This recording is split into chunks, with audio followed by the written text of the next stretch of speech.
All right, people, we're going to start digging into ego blowers. We bought this test equipment for vacuums, so it works in both directions. So Tommy's been playing with this stuff, setting it up and figuring out, what's the calculation to get, what's the, what are we measuring? Flow, which would be measured in CFM. Yep. And then what's the other spec? Velocity, just air velocity or air speed. And so we're just going to confirm, this isn't quite the same as like the pressure washer test. We're uncovering nonsense. I mean, these ego blowers are very super functional. Maybe what we'll do is we'll get some other brands in the future and test out like the DeWalt's and the Milwaukee's and the others. I know Milwaukee just introduced, I don't know if I'm supposed to say this yet, but I think I can. They have a dual battery version coming out, which is supposed to be competitive with the Ego. I think it's like 650 CFM or something like that I'd like to test out and try that for those that are in the Milwaukee architecture. But for me, I think the real selling point of the Egos is the battery architecture. The one thing we looked up is that there's two types of lithium-ion batteries. There's a 18650, and then there's a 21700. So 18 millimeters in diameter, 650 millimeters long. And so I almost killed myself here, but let me just show you what the inside. This is a battery that I've had since the very beginning. Whenever I got my Ego blower was at 3, 4, 5 years ago, so it's not on warranty and it's not charging anymore. It's the first one and only one I've ever had fail, but I darn near shocked myself. So this is charged. I don't think 56 volts would do any damage to me, but I'm gonna want to touch the wires. And so that's what the inside of the battery looks like. It's just a bunch of cells, a bunch of 18 millimeter wide or diameter, 650 long. I wanted to see could they possibly be 21700s, and they're not. I always assumed that they were, but so it's the traditional tech, and you can see there's a lot of wiring, a lot of tech going on here for these. The circuit boards are on the top of each cell structure or cell array, but that's what a battery looks like. Maybe we'll get the guys from the Battery Innovation Committee to come down and help us do some more sophisticated testing on the advantages of 7 amp hour or 7.5 amp hour versus 5 versus 2.5. But for today's video, we want to just share some of my thoughts on having been swapping back and forth for drying a car. There's been plenty of guys that have tested these things online in more of either a commercial environment where they're doing yard work or even consumer yard work. We're doing a little different task, which we're putting a short stubby nozzle on these and then using them to dry our cars. And then the secondary, or the byproduct of these, is that I get to blow up my driveway as well. And that's part of the reason why I think it makes more sense to do these than the big boy or the other, the other. I'm pretty sure Big Boy is just a Chinese contract manufacturing company where they contract manufacture things to their style. They're doing it with the pressure washer. They do it with the air blower. It just seems that way because there's another blue one, I forget the brand, that looks just like it. And so it seems like it's like a catalog item, but maybe someone can privy me to what where they're getting that stuff from.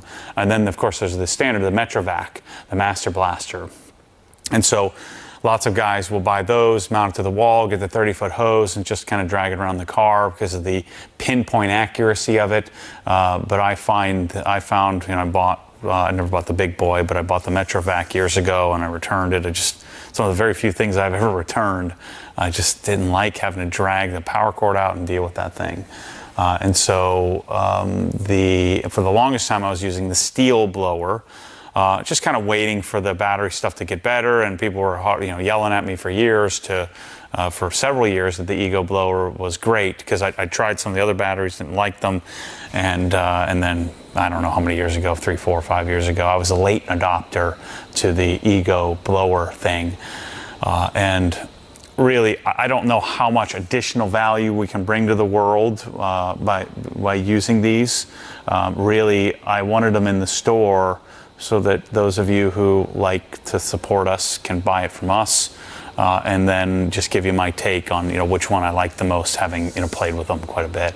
Right now, my current favorite is the 580. 580 is the best, is my favorite, but that may change if we get some different specs out of this thing. I mean, to me, the specs are more a confirmation to my real world experience. And so for the fun of it, we might as well measure them and see if my placebo brain is, the placebo effect of me liking one thing over another is backed by any sort of data. I don't know, how useful this data is going to be, but we're going to stick it on here and do some calculations and compile some data and utilize that for purpose of providing you as much information as possible. Sure, you can go further. We could have gone further on our pressure washer testing, but this is a combination of my shopping skills backed by some scientific information. So I think the two of those are a nice combination. Too much science is annoying. Too much salesman is annoying, but there's a combination of the two. I think that's a happy medium. Maybe we need to create the Mormon spec, Tommy, like the Mormon. What's my shopping score? Like how much do I like buying it? What, the factor in like packaging, marketing, all that kind of stuff. How much do I care about that? How much ownership do I take in it? I take a lot of ownership in the ego stuff. I feel like it's a brand that I can really identify with. So really, it's what is my level of identification. I identify with BMW, I identify with Porsche, I identify with Apple. So those brands are creating something out of nothing and then creating something that I enjoy and like to support and feel like I'm a part of it. I know that's ridiculous, but to me, there's some value in that. So what do we got to do? What are we doing here? Explain to me what you set up. So this is a pitot tube. And so pitot tubes measure air velocity, or wind speed. So you'll see these on airplanes a lot. That's the thing. Yep, exactly. And so this is just a meter that measures. So how much was this thing? I don't know. It was pretty pricey. It was like $300 to $600 or something like that. Okay. So, but it can calculate flow as well. So what I did before is I measured the diameter of the tube. Okay. And so that has obviously effect on flow. So it can calculate based on the wind speed in that area and then say, hey. So we also want to test the difference between the stubby and the regular? Exactly. Are you sure I want to know the answer to that?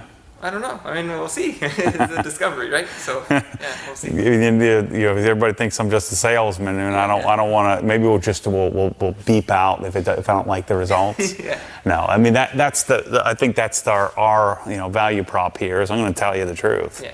Sometimes the truth means something, sometimes it doesn't. Sometimes the data means something in the real world. Sometimes it's just for fun. Yeah, exactly. And the functionality you get from having a shorter tube probably outweighs any difference we'll see in velocity. Yeah, gotcha. Exactly. All right, so we want to start with the little guy and work our way up. Sure. So this is the what do they call this one? The 480? We don't have any of these, right? No. Yeah, we don't stock this one. It's a big, bulky plastic contraption. It is similar in price to like a 580, or even a 530. So it doesn't make sense to do this unless you just got some screaming deal. This is just their way to get into the entry level area. I think we want two tests. We want arm's length, my arm, so it's Matty arm length, and then right next to it? Yeah, because that's what matters most is when because you're up over the car. So I think we do a head touch. Okay. And I'm going to put this right on my ear. So we'll do a head touch measurement. Sure. So I'm good at this stuff. Yeah. And then watch, you're going to see all these people on YouTube doing the same thing. Yeah. And then we'll do an arm's length, right ear. So I'm going to do that. I better get some ear protection. Yeah, it would be an interesting test also, just for the very first test. Let's switch between a 2.5 amp hour to like a 5 or something. To a 5 to a 7.5, see if there's any difference. I would suspect not, but let's go from trigger to your ear? To ear, just so we have that distance. So to right there. And this is almost exactly 3 feet. Okay, so 36 inches. And then head to ear. I mean, what, 6 inches, maybe. Well, we're doing a scientific, Tommy. Stop cutting corners on me. So from trigger to, let's say 6 inches. Handheld, head-held, SPL, sound pressure tests. Yep. Then we're going to do a velocity test, and then we're going to extrapolate flow.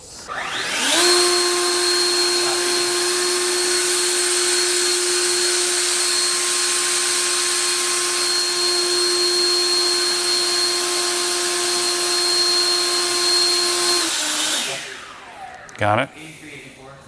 So I'm touching my head. That's what I'm going to do. 89.5. So it's significantly louder. It's only 89. That's actually pretty reasonable. Does the stubby fit on this thing? Oh, no, not that model. Oh, it doesn't fit this at all. Yeah, that has a weird tube. Gotcha. Yeah, Okay. so So we'll compile that for the day. This is just discovering all kinds of cool stuff by making stuff up. yeah.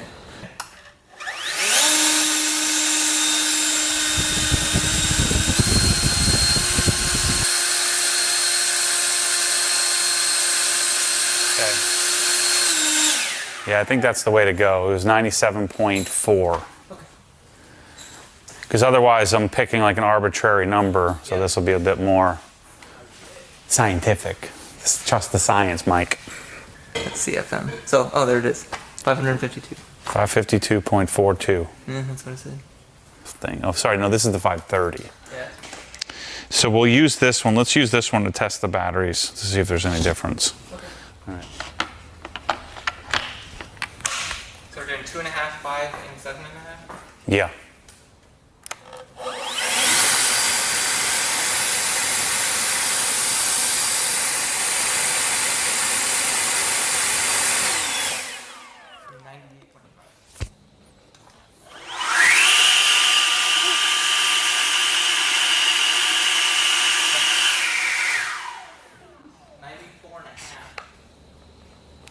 I think this is the one that has the most remarkable output difference, yeah.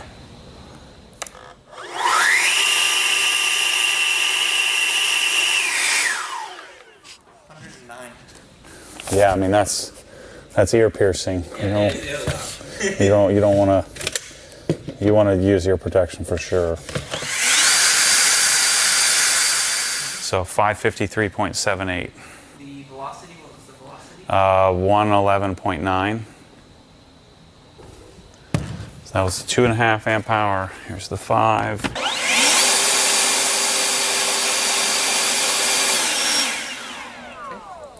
That's 109. So no difference. 7. Let me just stick the 7.5 amp hour on here.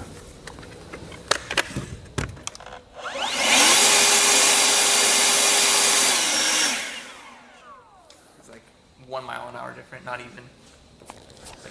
Yeah, I think our battery switching, I don't think that really matters. Yeah. It's just capacity. I just didn't know if there was like some of the Milwaukee tools will have a circuitry difference. Yep. Once it senses a high output battery, it'll change its torque capability or torque limiter, I guess. I'm just being very careful to make sure it's in line with the nozzle. It said it's okay plus or minus 10 degrees, which we won't be that far off. So.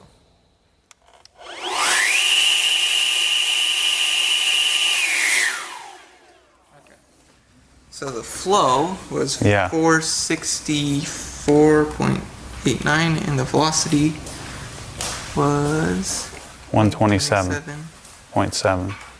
So we gain velocity and lose flow with the... Correct. Yep. Which makes sense because you're decreasing the size. So the same amount of air is passing through a smaller area, which means it has to go faster through that hole. Yeah. So that's, makes sense. All right, so let's do all our stubby tests here. Now we go to 580, which is my favorite. If you want, we can do SPL readings for that. Yeah. Measuring this. Yep. That might make sense too. Let's see here.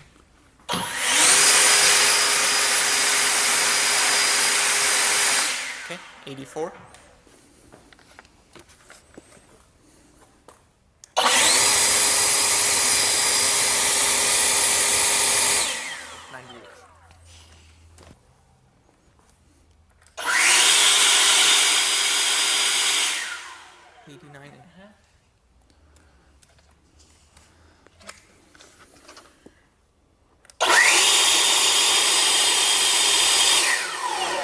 107.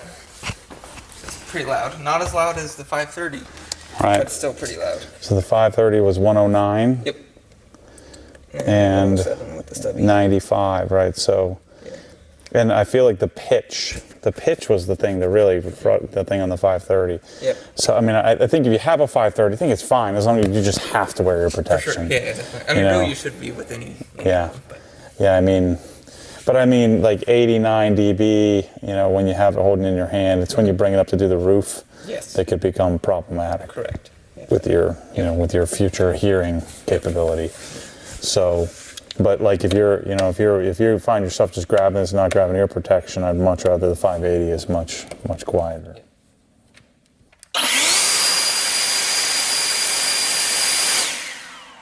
599.2 CFM.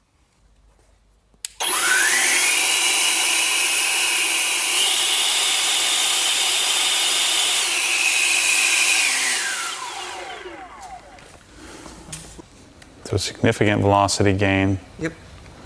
And 516.14. Now we're in a flow. There we go. Yeah.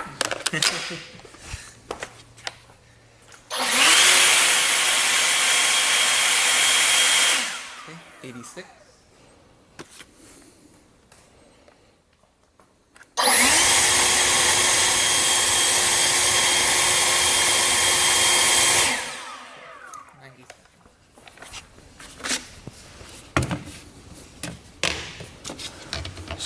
Very similar to the 580 so far.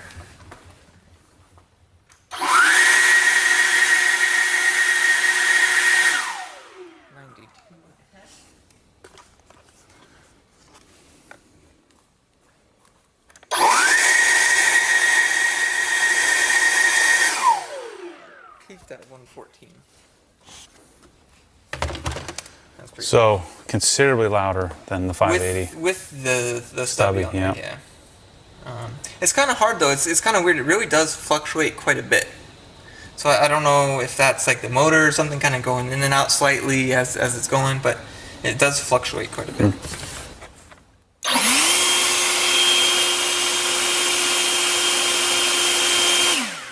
Basically the same.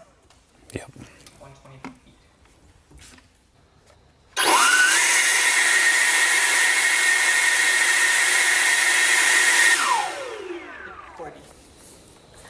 Every time I'm like looking here, it's like, oh bam, blast in the face. 480 and 131.9.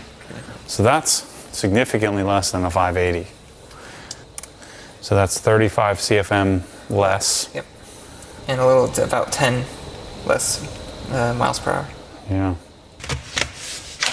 My fear is that the 615 is the replacement for the 580, which I think would be a mistake on their part because it's louder and slower.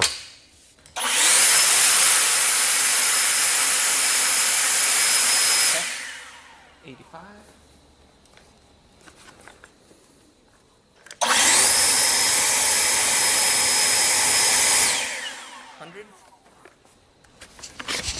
So this is one we traditionally always said sounds the worst, like loudness wise.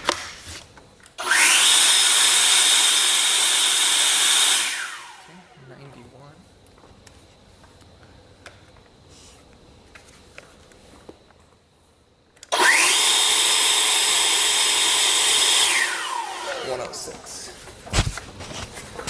So surprisingly, it's not the loudest closest to your head with the stubby.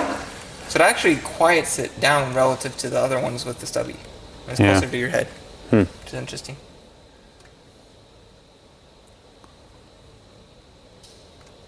It's like one So of it's those things the where it just pitch. doesn't sound as good. Yeah, Yeah, it's the pitch. Yeah. Yeah, it that just- pitch. Yeah. Like this one, I cannot use, even like blowing off the driveway. I mean, I can, but oh, it's just harsh, high It's like a pitch sound. whistling. Yeah.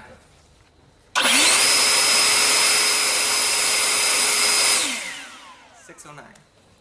That makes more sense.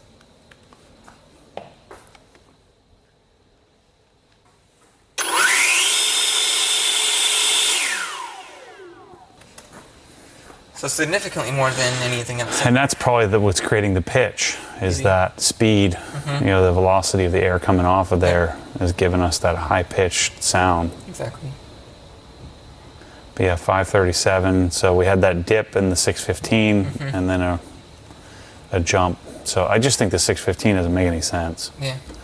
You know, the 580, or if you don't care about sound, the 650 is clearly an upgrade. Sure. But I'm thinking the 765, we're about to find out here, is the why you'd either do the 580 or the 765. Yeah, just from using it. I think the 765 is the most pleasant sounding out of the box.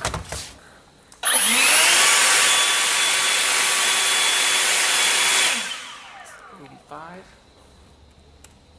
So about the same as the others.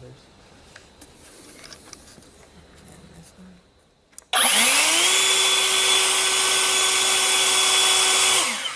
96. So it's the quietest one so far. Near when it's close to your head. 92.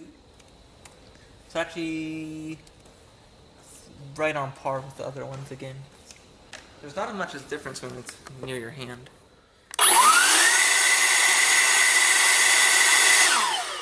106. The same as the 650, but It doesn't have that pitch. Blinding, yeah. So theoretically, my guess is it'll have less airspeed and more flow. maybe. Yeah, we'll see. I'm about to find out.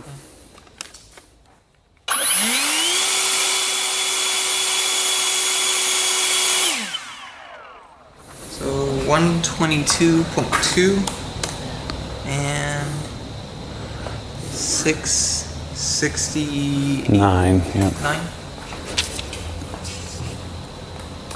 So that one does have the highest CFM out of all of them, which out of the box would make sense, because again, if this has a bigger hole but it's able to keep up speed-wise, that would then therefore give you a higher CFM. But this one loses most with the stubby. Correct, I think it does.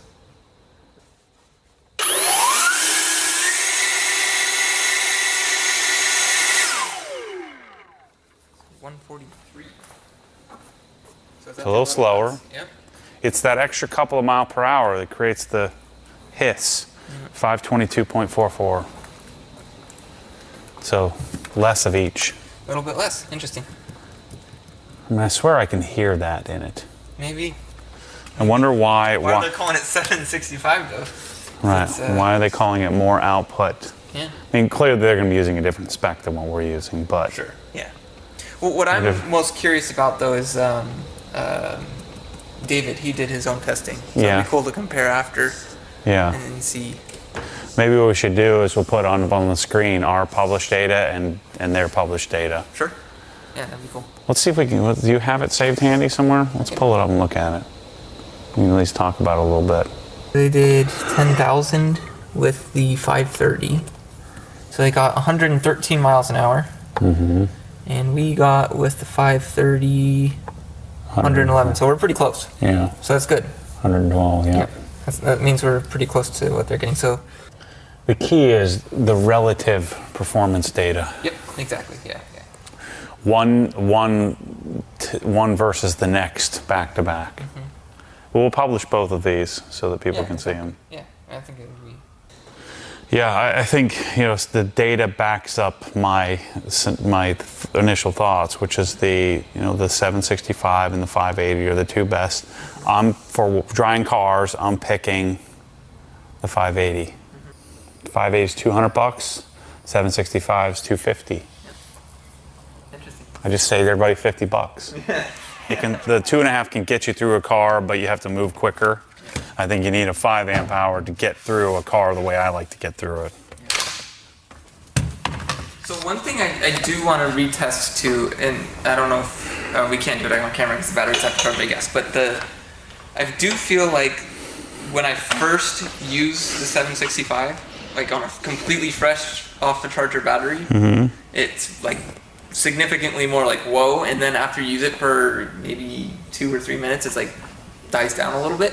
Yeah. So I wonder if they just like let the thing rip on a full battery and then If it's not like absolutely brimmed to the top, then it will like go down. So that's one thing I'll test after is like completely charge a battery to 100% and then throw that on there. Just out of curiosity. You have to sit there for like 8 minutes because I think they run for a long time. Yeah. Yeah, so you sit there for 8 minutes, watch the clock. Yep. That could be some real valuable information for people. Is that you just do a full run time. Use the same battery, charge it to full run time. How long does it run? Yep. Then you do the same test, but you might as well just do it on here, where you make demarcations of when does it start to drop off, at what time. And that could be useful information. If you want maximum performance, you may have like an average runtime on a 5 amp hour battery of, let's say, at 4 minutes is when it starts to drop off. So even though it still will run for another 4 minutes, you might be best served taking the battery off, go and having two, and go swap it at 4 minutes. So say halfway through your drying of the car, if you want maximum performance, just go swap it. It would be better for the batteries too. If you did that, likely is that the battery won't get as hot, which is what kills the batteries, and you'd stay within a 90% to 30% charge instead of going all the way down to zero. That could be a good recommended strategy that we could test. So maybe we'll do a follow-up video to this on that sort of test. That's a much longer test. Yeah, but what we could do is we could just make a video showing that on that. I knew we'd come up with some ideas. Yeah, that's good. I like the whole SPL and the head test because that matters. Yep, definitely. And then the flow is whether or not these numbers don't really matter all that much. Where it would matter is if we're using CFM measurements on these versus another brand. Sure. These are clearly set up just for price tiers. Yeah. But just luck of the draw, the 580 is the way to go. That your gut is telling you and it's matching up with the numbers pretty closely. I'm pretty good at this, Tommy. Yeah. Did you ever watch the videos? Check if you search on YouTube. Kite Army did where he strapped them, and had a beach ball, right? And they strapped them in whatever mode, turbo mode or whatever, and the Egos won those beach ball tests where it's just, I don't know why, the beach ball just stays. Yeah. And so he had like 15 of these things, and then he just ran them all to see which ones lasted the longest, which one blew the beach ball the highest. And you can see the beach ball. Clearly there's drop off as the battery gets close to being dead, as the beach ball drops down. That's a cool test. I haven't seen that. Yeah. So go check out that's I don't know if those videos are still up. I'm assuming they are. Yeah. But yeah, to me, I'm telling you, 580. It's the way to go. 580 with a stubby. Get yourself some Howard lights. We're gonna work on getting these. Hopefully they continue to make the 580. Yeah, I know. Because it's been out quite a while now. But I mean, we're quibbling over here. We're we're like sorting pennies here. This is like, but $50. Cool. Well, we'll do some more testing, and I'll have some more videos of these. Make sure to check out the wash and talks, as I'm constantly swapping these back and forth, and we'll publish this data somewhere. But it'll be, maybe we'll link it in the description or something like that. But anyway, thanks everybody for watching. Go to obsessgarage.com. Super helpful if you buy these from us. I do ask that you pay shipping on these, and that's the ask for those who care to support. I get that a lot of people, that's a non-starter, but it's not for me, and these have virtually no margin. Like, I make very little money on these things. We make a little bit of money on the batteries, and so I don't know how companies do it. I don't know how they ship it for free and they just lose money. It's like a loss leader. It makes no sense to me. Or, of course, the Lowe's of the world probably get a much better price than I do. It can't be that much different, though. Anyway, thanks for watching. We'll see you on the next one.